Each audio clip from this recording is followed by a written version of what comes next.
Ladies and gentlemen, boys and girls, people of all fandoms, welcome to the Ferret Raccoon podcast. I'm the Yankee Raccoon, and it is just me riding solo on this episode, but that doesn't mean that it's going to be any less fun. It just means it's going to be shorter.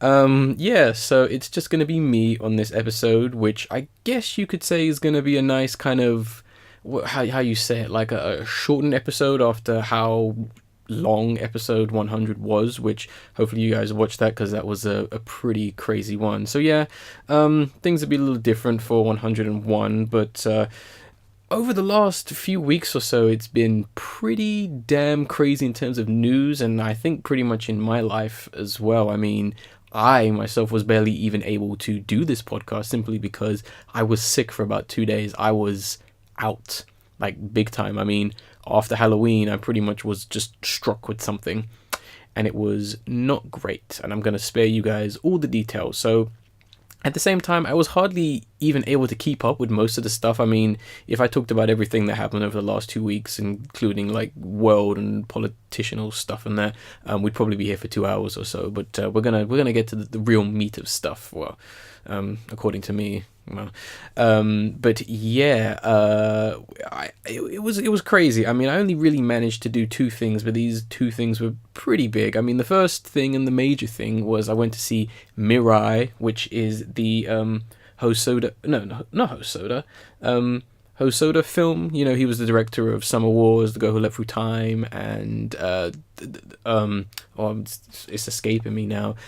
Summer Wars, The Girl Who Leapt Through Time, The Boy and His Beast, Wolf Children, and now Mirai of the Future, which was released worldwide on the main release date in England on November the 2nd, and I was pleasantly surprised by this film. It is a Japanese animated film, so it was in subtitles, and I barely managed to read it all for the most part, so I might not understand the complete context of everything. But yeah, surprisingly good film. This is, as much hype as there was for this film, this is definitely one of his smaller films to some extent, because when I was going into this film, you know, kind of seeing that it was about like this kid who was getting a new baby sister and there seemed to be some kind of time travel involvement in it, I was honestly assuming that at some point his sister Mirai was going to appear to him at some point and says, it's your children, Con, you know, you got to go back, you know, or something like that. But it was a really small film and surprisingly funny. This is pretty much a slice of life comedy for the most part. So whenever this film does come out, definitely give it a shot because it's beautifully animated. I mean, the way they were able to mix certain elements of animation in there, and the way this kind of time travel element worked around the overarching story, and a lot of the visual and subtle kind of ways in which they showed pauses of time and different points of space was pretty interesting. So I'd highly recommend at least checking it out if you've not seen it or can't watch it. The other thing I watched was a TV series I did not even know was actually going to release this year, and that's Channel Zero, The Dream Door, aka season 4. Now, originally, I don't know if I said this on air or not, but originally what was going to happen was that season 3, which was Butcher's Block, was originally meant to come out October this year, but they, for whatever reason, released it earlier this year and then said season 4, The Dream Door, was going to get pushed back till next October. They just randomly dropped season 4, and I didn't know. If it wasn't for someone mentioning it, I wouldn't have even known. I would have just assumed.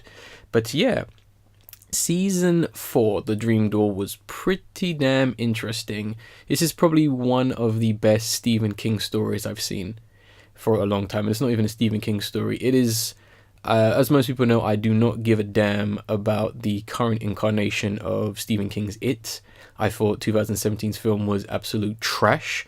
And this TV series completely blows it out of the water and a lot of Stephen King stories. I don't want to spoil anything about this because it really needs to be watched, especially if you're big into thriller slasher horror films. TV series, it is a TV series, but it has a film quality. The basic premise is a couple moves into a house, I believe it is the house of one of their parents, and for whatever reason a door just appears. Yeah, that's it, and things get pretty creepy from there on then, but the way they do things and where it goes is very interesting. Little elements of Stephen King, and I would say maybe a few elements of some newer films, like let's say It Follows. I will leave it at that for the most part. But if you have been keeping up with Channel Zero, probably one of the most underrated TV series is on TV right now, and it's not even a Netflix exclusive or nothing. You can just watch it. Definitely please check this out. I mean, yeah, I cannot sing this series as praise enough. But moving on to the actual news that happened during the weeks, and one thing that just came in just before recording was the fact that it seems that Microsoft has acquired Oblivion Entertainment. Most people know Oblivion Entertainment in terms of gaming terms as the people who made Fallout New Vegas and a few other RPGs. Yeah, they just like straight up bought them for whatever reason, which, you know, is interesting. I mean, Microsoft has a pretty quiet year, or a busy year, I guess you could say, releasing nothing. No games. They released nothing this year, and they're just busy buying up game studios. I mean, they bought Ninja Theory, who obviously did Devil May Cry, of course, and a few other action-oriented RPGs, Playgrounds games, Undead Labs, who I believe did Stay of Decay, that zombie game I don't care about, and Compulsion Games, who recently just put out We Happy Few, which is quite interesting, and now Obsidian. So that's 5 studios they bought this year. And I think Microsoft honestly believes that by acquiring all these studios, it's going to be some kind of instant success, which it's not. I mean, it really isn't. I mean, you really have to work with talent in order to breed success and creativity. You can't treat like it, you know. Basically, what I'm getting at is, you know, if you mistreat talent, you're going to end up with failure. And before any Microsoft hype fanboys get at me or think this is such a good thing that this, you know, multi-million-dollar whatever deal has happened, keep in mind they cancelled Scalebound, a completely original IP coming from Platinum Games, the people who made Bayonetta and Vanquish. Yeah, so please keep that in mind. Microsoft are notorious for rushing games and straight up just cancelling games. So Obsidian could make the next RPG and then just cancel it because they can.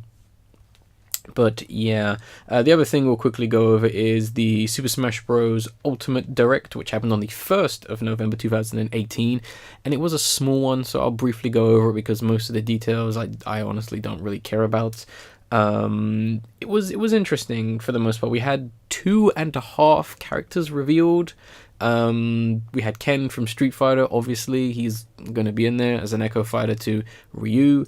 Then we have Incineroar, who is a luchador, masked luchador-esque wrestler Pokemon, which I'm really pleased about because I honestly feel the concept of this Pokemon has fully been realized in a fighting game, and I think they've really given him the personality that didn't really shine through in his game debut. So I'm really happy. I mean, all the fanboys who are really like salty about this, whatever, I don't care. You guys are ungrateful pieces of shit anyway.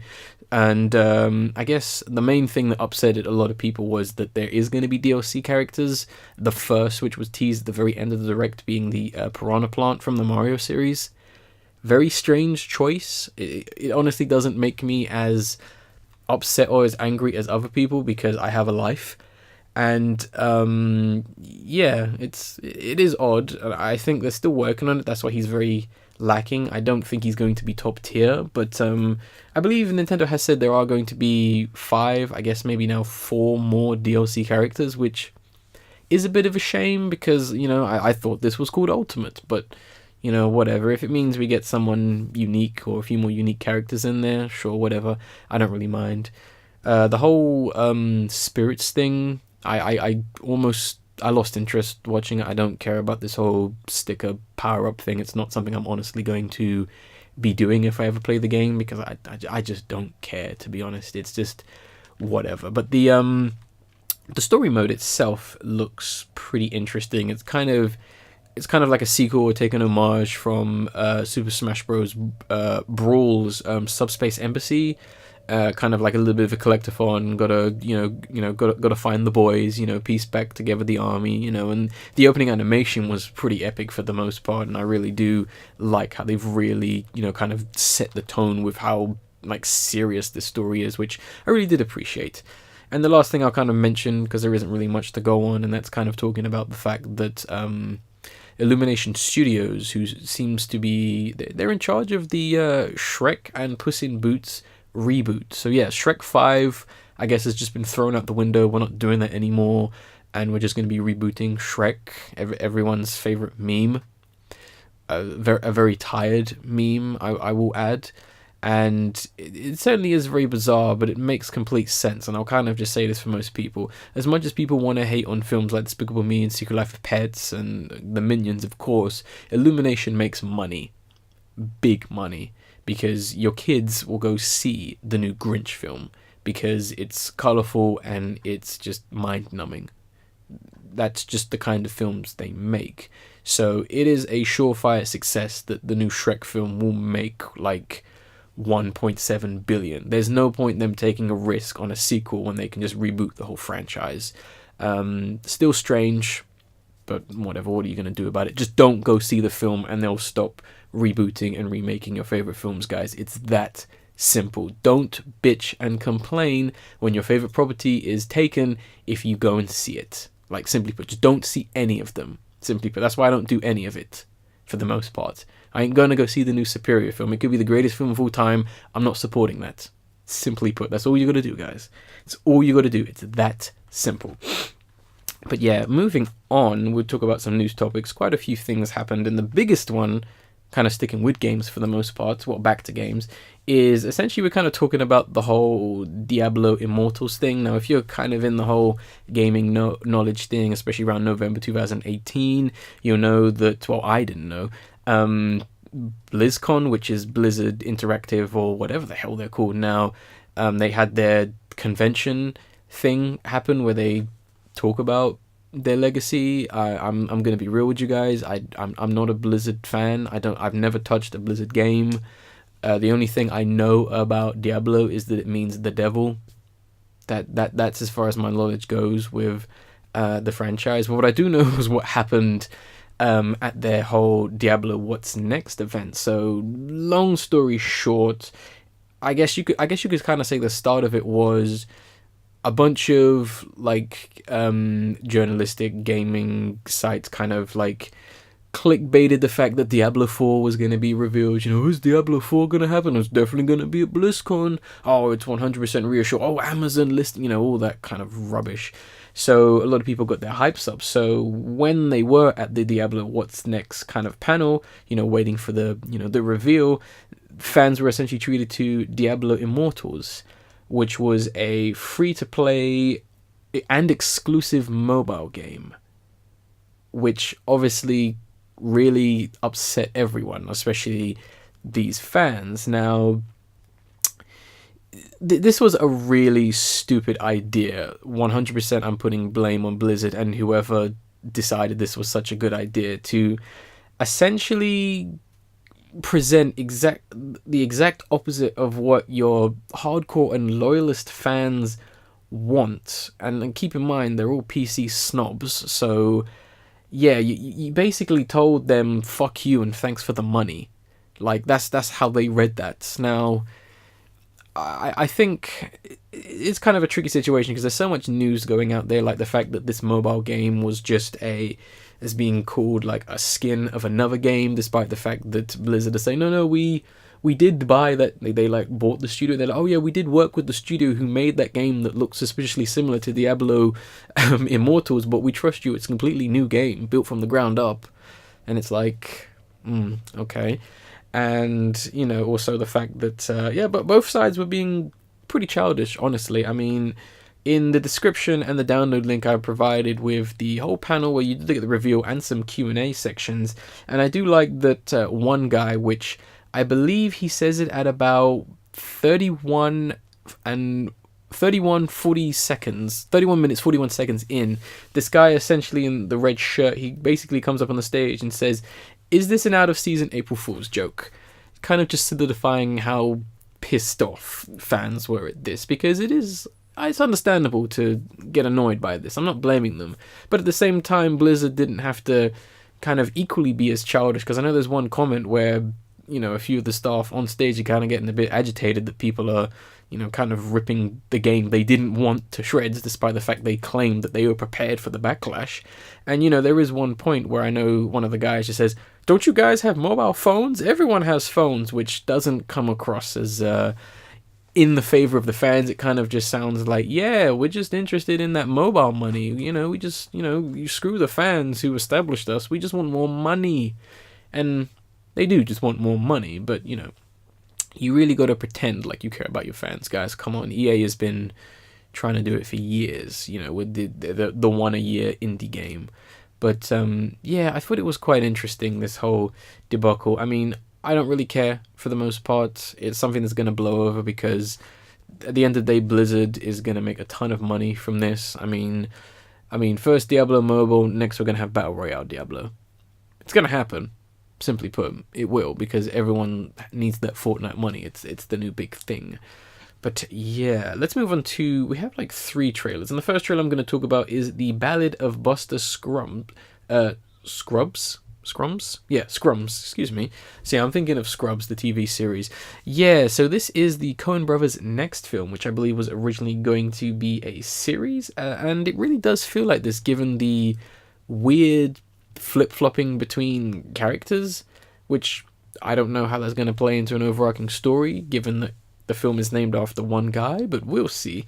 And it looks pretty interesting for the most part. It's visually very striking to kind of match its very weird tone, very colourful, very weird characters, especially the Buster Scrums character, who is basically a cartoon. Like, he's, doing all these fancy tricks with the guns, and he shoots a guy from behind his back, and then he dusts off himself, and there's like a dust cloud of his, like, outlet. And it's like, what? I really don't know what's going on there. But it does look really interesting. It looks like it could be a lot of fun, because it doesn't seem to be taking itself too seriously, given just how weird things are. But yeah, it's coming to Netflix, which should be fine, I guess. Whatever, don't really know what else to say about that. And we also have another Netflix series, which is Dogs. And yeah, when I saw this trailer, it was like, yeah, just Netflix has given up. They straight up just given up. I mean, don't get me wrong. Like, I like dogs. Dogs are okay for the most part, but we really don't need another sappy and manipulative, bit of media related to dogs that's just going to pull at your heartstrings. I mean, the fact that this documentary series exists, I mean, I kind of just think to myself, wow, I'm really glad Netflix cancelled The Get Down for this. Like, honestly, like, what a waste of money. I'm glad they cancelled Luke Cage and, Iron Fist and all those others, and what is it, Voltron the Legendary Defenders has supposedly been cancelled for this, maybe, who knows, for the most part. But it's, I mean, and the thing that bothers me the most about this series is, it's going to be like the most successful series Netflix ever releases, because if there's 2 things I know about the human race that they will always give an easy pass to, it's dogs and Spider-Man. Those 2 things can do no wrong, apparently. If you have something that has something to do with dogs or Spider-Man, that's it. You could present the most sexist, racist thing ever. As long as there's a dog or Spider-Man in it, people love it. Simply put, that's why I always wear Spider-Man underwear. Simply put, that's why no one hates me. But yeah, this trailer is like really poorly edited. It was like edited like a child. They're like syncing dog barks to it, and this really sappy and melodramatic music being played. Just run with the dogs. The dogs are great. And I mean, the aspect of the series that I guess is good is the fact they're talking about how dogs can be good companions, people who do need that support, disability people with, any kind of issue, and dogs have kind of been there to help the human race, and that's great. But it kind of seems like that's kind of going to be glossed over for the most part, just to look how cute this dog is, which is really not important. And I think especially the guy who's like moaning about how he left his dog in Syria, like, that's not important. It's not interesting. Like, oh, I left my dog in Syria. Well, that's your fault, not mine, idiot. And you're gonna waste all this money to go back to Syria to get him? Yeah, your life's a little bit more important than a dog. I'm sorry to sound blunt, but it is. I mean, I'm not interested in that. I'm more interested in the dog that can do sign language.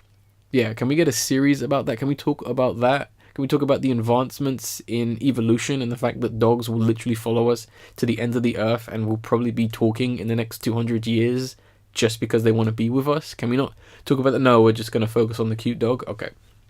Won't be watching that shit. And the last trailer we're going to talk about is one that's kind of like more of a recommendation for me, and that is The Orange Years, which is a documentary series talking about the origins and the history and creation of Nickelodeon Studios back in the day. Now, for those of you who don't really know too much about Nickelodeon as a network, it was a big deal, especially given some of what are the things they're saying about Nickelodeon. It was a big deal for, you know, like television networks and children's entertainment big time, because there was a lot of things that they really kind of pushed and really kind of changed the platform and the medium for like children's entertainment and what you could really do on TV, which is funny because they have a show that's literally called You Can't Do That on TV. And it's really interesting how inspired I think television has been since Nickelodeon for the most part. Even I would go as far as say even stuff that is adult orientated has kind of taken a little element from the way kind of Nickelodeon kind of crafted the way they worked for the most part. It's a shame the direction they've gone as of now, but at the same time what they started is still going to be remembered and still very interesting, and I'm really glad they've made a film like this for the most part. So definitely check this trailer out. Hopefully the film will come out at some point, but yeah, just a recommendation for me. And given that there isn't anyone here, there will be no discussion on this episode.